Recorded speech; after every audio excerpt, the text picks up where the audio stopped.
Assalamualaikum warahmatullahi wabarakatuh. Baiklah, kita lanjutkan program kita kewirausahaan dengan pertemuan yang ke-6, yaitu dengan tema materinya pengambilan resiko. Konsep resiko, tips dan trik pengelolaan risiko. Konsep risiko sebuah pengantar. Definisi risiko yang pertama, ketidakpastian atau uncertainty. Kemudian konsekuensi yang menunjukkan dampak yang merugikan. Yang ketiga, risiko dan pengambilan keputusan bisnis. Yang keempat, hubungan antara risiko, rezeki dan rezeki.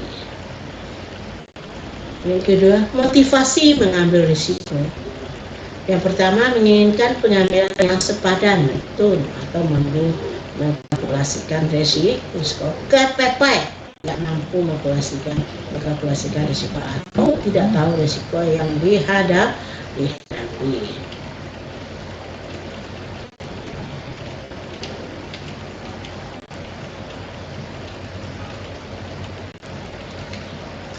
Konsep risiko, ya. Jenis-jenis risiko dalam bisnis. Pertama, risiko murni. Risiko murni yaitu pertama risiko hilang, rusaknya aset yang dimiliki, risiko kecelakaan kerja, risiko akibat tuntutan hukum, risiko operasional lainnya, risiko bencana alam muncul. Kemudian risiko spekulatif, risiko perubahan harga input, perubahan harga output, risiko kredit. Risiko kredit.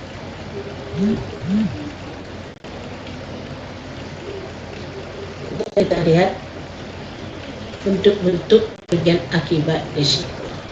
Itu ada dua, kerugian langsung dan langsung.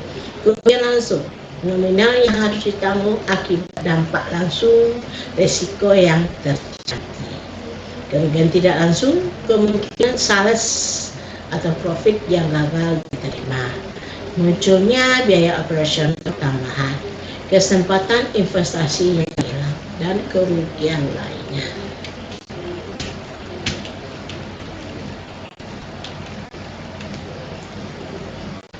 Kita lihat bagaimana mengkalkulasi risiko.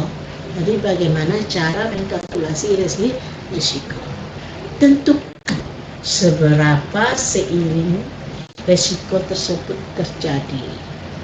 Kedua, tentukan dampak yang timbul dari risiko yang terjadi. Kemudian hitung kemungkinan prediksi kerugian dengan formula frekuensi kali dampaknya.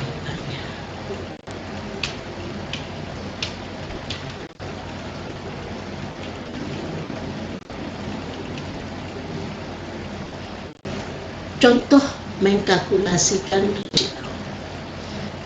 Pertama, risiko terjadinya pencurian barang dagangan. Frekuensi 1 bulan 5 kali. Dampaknya, dalam setiap kejadian, rata-rata kerugian yang ditanggung adalah 300.000. Kemungkinan prediksi kerugian adalah 5 kali 300.000. Itu 1.500. Artinya, dalam 1 bulan terdapat risiko pencurian barang dagangan yang menegaskan yang menyebabkan kerugian sebesar 1,5 juta. Pengelolaan risiko. Mulai dari risiko yang memiliki kemungkinan prediksi kerugian terbesar atau prinsip Pareto. Pilihan strategi pengelolaan yaitu dikontrol supaya risiko-risiko tidak muncul, misal SOP atau quality control. Ditransfer kepada pihak lain, misal konsumen, supplier, dan asuransi. Dibayar sendiri, dibuat cadangan dana untuk jika risiko terjadi. Kita lihat tip dan trik menghadapi risiko. Bagaimana menghadapi risiko? 1.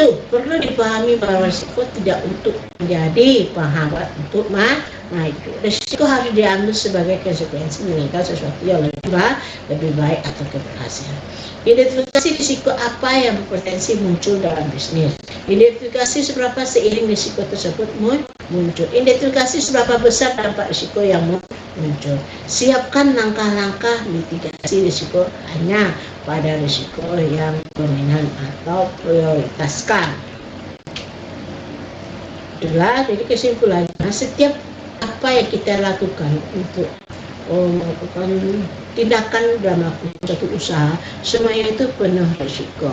Kita sebagai wirausaha harus mengerti langkah-langkah, trik-trik untuk menghadapi risiko. Demikianlah perkiraan kita. Pertemuan kita. Assalamualaikum warahmatullahi wabarakatuh.